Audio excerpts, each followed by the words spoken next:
Hello, welcome to the tour of pleasure here in the Enchanted Kingdom of Hermione.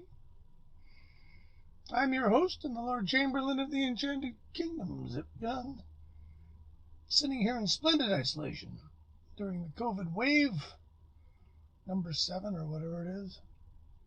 And I've got no reason to go out, so I'm going to sit at home and drink Shimays and listen to Miles Davis.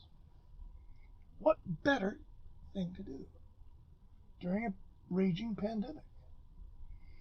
So I've been doing that, and people have been listening to my silly videos about what I think of his various box sets. Miles was in a unique position, I guess, from beyond the grave, because he did most of his best work for one record company, just like Igor Stravinsky or Paul McCartney. And so they've been able to pick the corpse pretty clean, but the good news with somebody like Miles Davis, as opposed to, say, somebody like Pearl Jam, is that the bits and pieces you get are pretty good. And so they've been subsequently re-releasing everything he did in deluxe box sets with ridiculous amounts of outtakes, and they have been just about seventh heaven to any kind of Miles Davis fan. I expected a lot out of them, and I got more than what I expected. And that's saying something, because I don't expect much. And after completely blowing their load on all basically the studio albums, the outtakes from the studio albums, etc., then they started embarking on more historical reissues. Whence was born the Bootleg Series, which no doubt spurred on by the success of the Bob Dylan Bootleg Series. They started a Miles Davis one, and I said, hurrah! The first one was from '67 with the classic quintet. Pretty good box set. If you remember, I don't know, yeah. The only problem was that the booklet falls out of it. But other than that, really good. Great idea. Had a DVD. Yes. Guys like me, we eat stuff like that. Stuff like that, we eat it right up.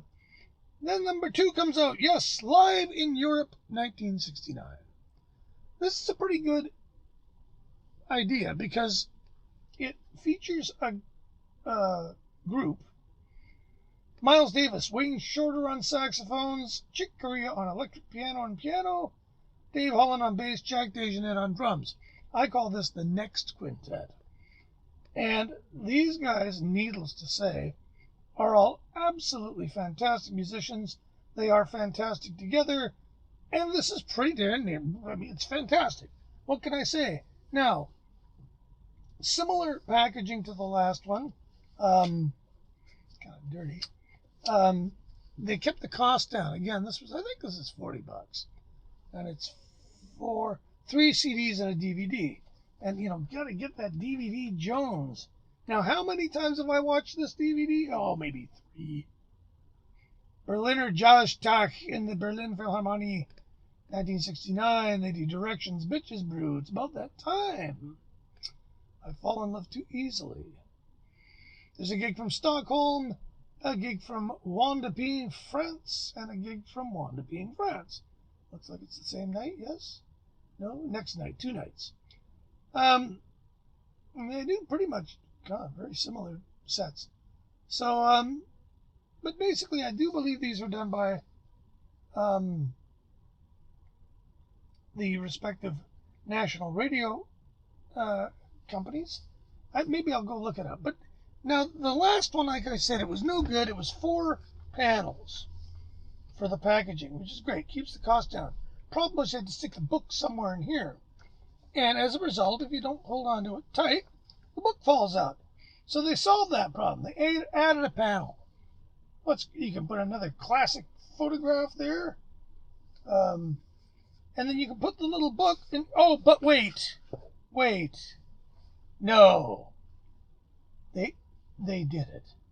They didn't. They did do it. They've decided against a booklet, and they've gone for this horror show.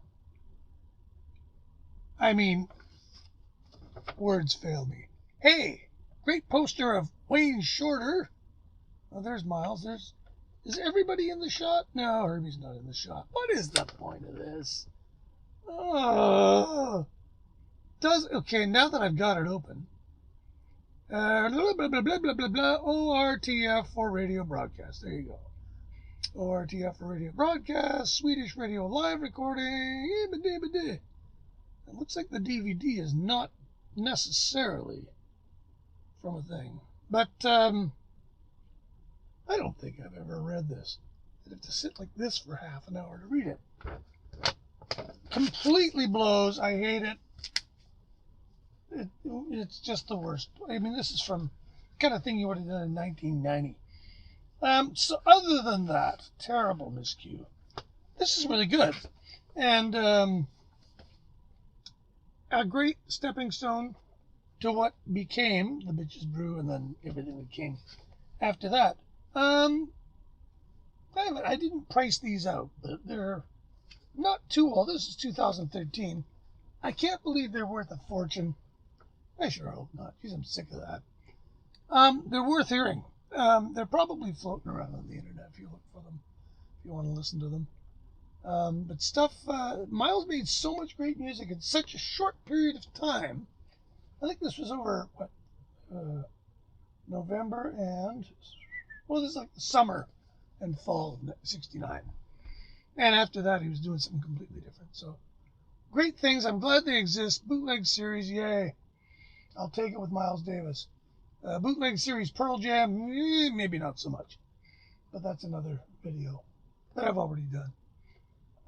So, anyway, thanks for watching. There you go, Main Street, St. Kilda. I've been there. No, wait a minute. Only in my mind. Don't forget to subscribe. Hit the like button, hit the subscribe button, hit all the buttons. Whatever the buttons are that make YouTube happy, hit them. And we'll get back at you with another one of these soon, probably. Anyway, take care. Bye.